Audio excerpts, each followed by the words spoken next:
Subscribe कीजिए birds knowledge and information channel को और साथ में बेल आइकन दबाएं लेटेस्ट वीडियो सबसे पहले देखने के लिए। हेलो वीवर्स, अस्सलाम वालेकुम। मैं हूं जुल्फ़कार और आप देख रहे हैं बर्ड्स नॉलेज एंड इन्फॉर्मेशन।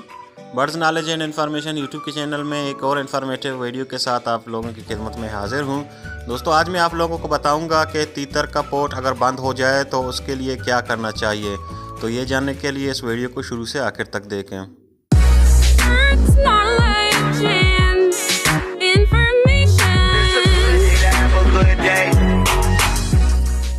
दोस्तों, सबसे पहले मैं आप लोगों को बताना चाहूँगा कि पोट बंद क्या है। दोस्तों, इसके नाम से बिल्कुल साफ है, पोट बंद मतलब ये बीमारी पोट के मुतालिक है और पोट हम उस जगह को कहते हैं जहाँ दाने जमा होते हैं। दोस्तों, अब मैं आप लोगों को बताऊंगा कि ये पोट बंद बीमारी तीतरों को क्यों होती है। दोस्तों, इसके कई सारे वजूहात होते हैं, मसलन मौसमी तब्दीलियाँ, गर्मी से सर्दी और सर्दी से गर्मी जब होती है तो इस दौरान ये पोट बंद बीमारी जो है वो तीतरों को हो सकती है। मतलब जब गर्मी हो रही होती है तो अचानक से मौसम तब्दील होता है, मतलब फ़ौरन सर्दी आ जाती है तो तीतर को सर्दी लगने की वजह से भी उसका पोट बंद हो सकता है, या ठंडा पानी पीने से भी उसका पोट बंद हो सकता है, या सर्दी चल रही अचानक से गर्मी आ जाती है तो गर्म दाना खाने से भी उसका पोट बंद हो सकता है। और दूसरी वजह यह है कि जो लोग अपने तीतरों को हमेशा केज के अंदर रखते हैं और केज के अंदर ही दाना पानी करते हैं, बाहर बिल्कुल नहीं निकालते, तो ऐसी सिचुएशन में भी तीतर का पोट बंद हो सकता है। और दोस्तों, तीसरी वजह यह है कि जो लोग अपने तीतरों को मिट्टी नहीं देते, मसलन छत के ऊपर रखते हैं और छत के ऊपर मतलब मिट्टी नहीं है, तो ऐसी सिचुएशन में भी तीतर का पोट बंद हो सकता है। क्योंकि तीतर के लिए मिट्टी इतना ज़रूरी है जितना दूसरे परिंदों के लिए पानी। तीतर के लिए मिट्टी बहुत ज़रूरी होता है क्योंकि वो मिट्टी के साथ खेलता है, मिट्टी खाता है, मिट्टी के अंदर जो छोटे पत्थर होते हैं वो भी खाता है, ईंट के टुकड़े होते हैं वो भी खाता है। छोटे पत्थर और ईंट के टुकड़े तीतर के हाजमे के लिए बहुत मुफीद हैं और ये पत्थर जो वो खाता है उसके हाजमे को हमेशा बरकरार रखते हैं। और जो तीतर का हाजमा हमेशा ठीक रहता है, बरकरार रखता है, तो उसका पोट कभी भी बंद नहीं होता। दोस्तों, अब मैं आप लोगों को पोट बंद की निशानियां बताऊंगा, जिससे आपको अंदाज़ा हो जाएगा कि अगर खुदा न ख्वास्ता कभी भी किसी दोस्त का तीतर बीमार हो जाए तो वो अंदाज़ा लगा लेगा कि उसके तीतर का पोट बंद है या उसको कोई और बीमारी है। दोस्तों, पोट बंद की पहली और सबसे बड़ी निशानी ये है कि तीतर जो है वो खाना या दाना खाना छोड़ देता है। दाना खाना छोड़ देने की सबसे बड़ी वजह यह है कि जो दाना उसने पहले खाए हैं वो उसके पोटे के अंदर मौजूद हैं, वो हज़म नहीं हो रहे हैं, तो इसलिए वो दाना नहीं उठाता। दोस्तों, आपने जब भी देखा है कि तीतर बीट करता है तो वो राउंडेड और खुश्क बीट करता है। अगर उसका पोट बंद हो जाए तो उसकी मतलब दूसरी निशानी ये है कि वो पानी वाली बीट करेगा या पतली बीट करेगा और उस बीट की रंग जो है वो सफ़ेद होगी। और इसकी तीसरी निशानी ये है कि जिस तीतर का पोट बंद हो जाए उसकी जो एक्टिवनेस है वो बिल्कुल ख़त्म हो जाती है, किसी कोने में जाके बैठ जाती है, फूल जाती है। तो इससे हम अंदाज़ा लगा लेंगे कि इस तीतर का जो है वो पोट बंद हो गया है।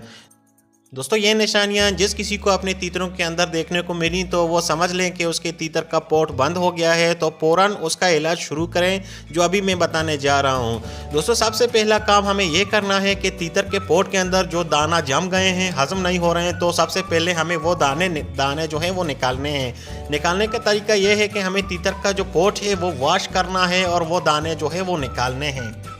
दोस्तों, पोटा वॉश करने के लिए आपको पोटा वॉश करना आना चाहिए। अगर आपको पोटा वॉश करना नहीं आता तो आप अपने एक ऐसे एक्सपर्ट दोस्त को बुला लें जिसको पोटा वॉश करना आता हो। और उसके बाद सबसे पहले हमें 1 गिलास नीम गर्म पानी की ज़रूरत होती है और पानी के अंदर हमें 1 सीसी एप्पल साइड विनेगर मतलब सेब का सिरका डालना होता है।